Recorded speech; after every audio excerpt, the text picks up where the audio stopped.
पटेल बालगढ़ का निवासी था, हम सबका मित्र, हम सबका भाई था और समाज सेवी था। लॉकडाउन के समय जहाँ अच्छे लोग घर पे बैठे हुए थे, उसने अपने 3 महीने पूरे समाज की सेवा के लिए दिए। रोड पर जितने भी प्रवासी लोग जा रहे थे उनकी सबकी खूब सेवा की और इतना बड़ा जन समर्थन जो आज आप देख रहे हैं यहाँ पे, वो किसी योग्य और अच्छे व्यक्ति के समर्थन में ही आ सकता है।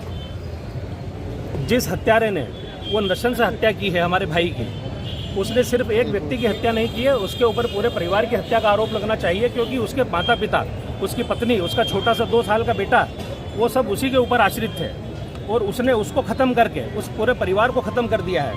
मुख्यमंत्री जी जहां सार्वजनिक रूप से मंच से घोषणा करते हैं कि गुंडों समझ जाओ, मेरा प्रदेश छोड़कर भाग जाओ, नहीं तो 10 फीट ज़मीन के अंदर गाड़ दूंगा, तो सम्माननीय मुख्यमंत्री शिवराज सिंह जी से भी हमारा विनम्र निवेदन है कि उस गुंडे को उसकी सज़ा मिलनी चाहिए। उसके नगर निगम में जो अवैध तरीके से उसने दुकान कब्जा करके रखी, वो दुकान टूटनी चाहिए। गुंडा एक्ट के तहत, गुंडा अभियान के तहत उसका मकान टूटना चाहिए।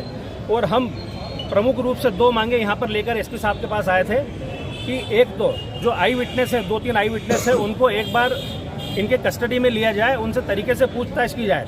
अगर इस षड्यंत्र में और भी जो भी लोग शामिल हैं उनके नाम उजागर होना चाहिए।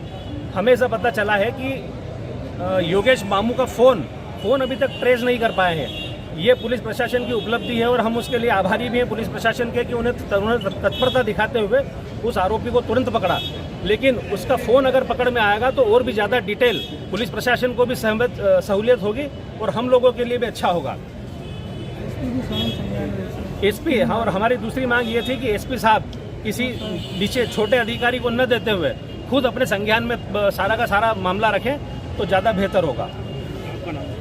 रजनीश वर्मा। आज किस विषय को लेकर आप ज्ञापन देने पहुंचे थे, क्या मामला?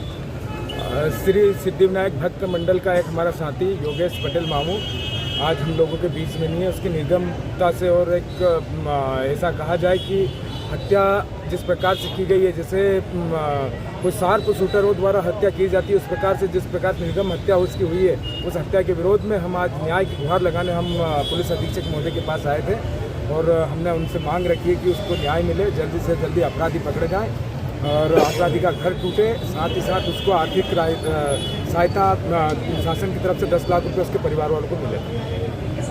क्या आश्वासन मिला एसपी साहब ने, क्या कहा? एसपी साहब ने आश्वासन दिया कि हम जल्द से जल्द कार्रवाई करेंगे और उसका मकान भी तोड़ेंगे और साथ ही साथ आर्थिक सहायता के लिए भी जो शासन की तरफ से बन पड़ेगा हम लोग मदद करेंगे। हम आश्वासन मिलने के बाद हम लोगों ने पुलिस कप्तान से ये बात भी हम लोगों से बोल के आए हैं कि अगर 4 दिन से 5 दिन में अगर हम लोगों को न्याय नहीं मिलता है तो हम फिर वापस से इससे ज़्यादा संख्या में आकर हम हमारा विरोध प्रदर्शन करेंगे। आपका नाम? प्रदीप चौधरी।